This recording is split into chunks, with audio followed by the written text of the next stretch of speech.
Hello everyone, this is Talat from Tate Management Consultancy. I'm a project manager with 15 years of international experience. Today, I would like to tell you about procurement process in construction. This first video is an introduction to construction procurement for occasional clients and project managers with basic to intermediate understanding of the procurement process. There are many definitions describing procurement. One of the famous definitions says that it is the process of acquiring new product or services, including everything to obtain the product or service from outside the team to perform the work. However, some people prefer to simplify the definition by describing procurement as just a fancy word of buying something. Personally, I believe that procurement is not just tendering or selecting the right contract or selecting the contractor. It's all of these and more. It's an integrated system to provide the best way to buy the building. Generally speaking, procurement is a simple concept, but it's a complex practice at the same time. Because it has a large number of factors, variables, and relationships involved, such as client, whether this client is private or public sector, value for money, pressures of time, the risk involved, regulations, expertise, and specialisms required, contractual relationships, accountability, last but not least, the environmental factors such as where this project gonna be constructed, whether it's gonna be like in US, Europe, Africa, Middle East, and so on. Please remember, whether you are a project manager or a client, all decisions should involve the following: build or not to build. For instance, the feasibility study might says that you might be better off renting a facility rather than building a new one. What to build, how to get it designed, how to get it constructed, how to select the contractor, how to obtain the price.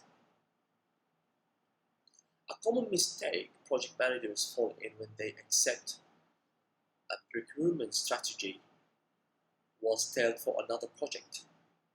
So, project managers have to be careful and aware that procurement systems need to meet specific needs of a particular customer at a specific time and place. I usually say, horse for the course. It's also really important to remember that some project has different types of contracts within the same project, which is making it more difficult than managing a project with one single type of contract. So the challenge to achieve the right project for the right price in the right time. This PowerPoint demonstrates the key steps to create procurement strategy. A review of UK construction industry called Accelerating Change identified 6 key steps that the client should take to advise a procurement strategy. Step 1. Verify need for the construction project. The output of this step would be the statement of needs or the value proposition. Achieving a successful solution depends upon verifying the need for the project. This process should emanate from the client's value proposition or business case for the project and should involve all stakeholders, including those who will take the risks associated with the project and those who will be directly involved in using the completed facility. The process will need to establish and prioritize the objectives to be met by the project and the financial and the physical program parameters. Step 2. Assessing the options. The output of this step would be the business case. As we mentioned before, constructing a new facility might not be the only way to meet the client value proposition. Renting, leasing, buying an existing facility, or extending or altering existing premises could provide alternative and possibly cheaper solution. All options must be assessed and evaluated at an early stage in a project development. After confirming the need and assessing all options, a more detailed case for the project should be developed. This will involve considering return on capital investment, the likely benefit to operational efficiency or income flow. Even at this early stage, initial concept design can be developed to enable the client and those who will use the new facility to look at the initial designs will respond to business needs. Step 3. Developing procurement strategy. The output of this step would be the strategic brief. The bespoke nature of many construction projects increase the inherent risks. These risks include completing a project which does not meet needs, which is delivered late, or costs more than the client can pay or fund. All these risks can impact the client's core business seriously. The procurement strategies developed should balance risk against project objectives at an early stage. The key criteria which need to be highly considered in this stage are time, cost, quality. Again, in more depth, time, speed or certainty of completion date. Cost, price level or cost certainty. Quality, functionality and performance.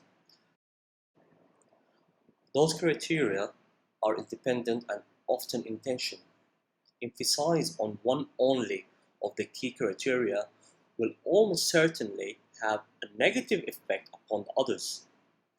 The business case will help determine which criteria are most important and which could constitute the greatest risk.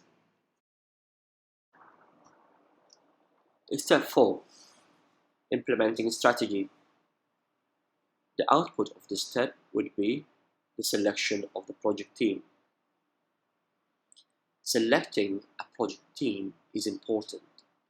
Team members should be selected on the quality of their reputation, their track record for similar projects, their capacity to do the work, and the size of their fees. The client must feel comfortable with the way the professionals appointed will handle the desired strategy. Again, the client could look to source of independent advice to assist in the selection process, particularly when it comes to evaluating tender packages.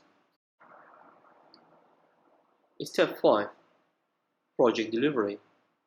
The output of this step would be the business solution. When the project team has been selected, the project can progress through developing initial design work to preparing drawings and documents to illustrate the project, achieving planning consent, defining standards to be met, and allocating responsibilities. During this period, the client or project sponsor or project manager should do the following: ensure land purchase is completed on time, ensure the design process is consistent with the strategic brief, ensure an internal decision-making system is in place to avoid design delays, keep the wider client organization informed, and last but not least, set up an appropriate funding framework to ensure payment can be made. Step 6. Post-project review. The output of this step would be the captured learning. A post-completion assessment by stakeholders involved at the outset will enable both the client and the project team to learn from the experience and assess whether the project objectives have been fully achieved. This is particularly useful if future projects are planned or where stakeholders have not been directly involved with the project during its development. Bearing in mind, buildings does not stop at the completion of the construction work, but there is a continuing and difficult to predict cost of ownership over the life of the building. Now, it's important to ask, what is a project manager's role in procurement? It's widely held view that selection of procurement system is becoming a specialist area. Therefore, project managers do not need to know every detail about the procurement documents, as it's a teamwork contribution from different discipline backgrounds. However, project managers are expected to understand the procurement process and make sure the work described in the contract is complete, as well as be involved in the whole procurement process.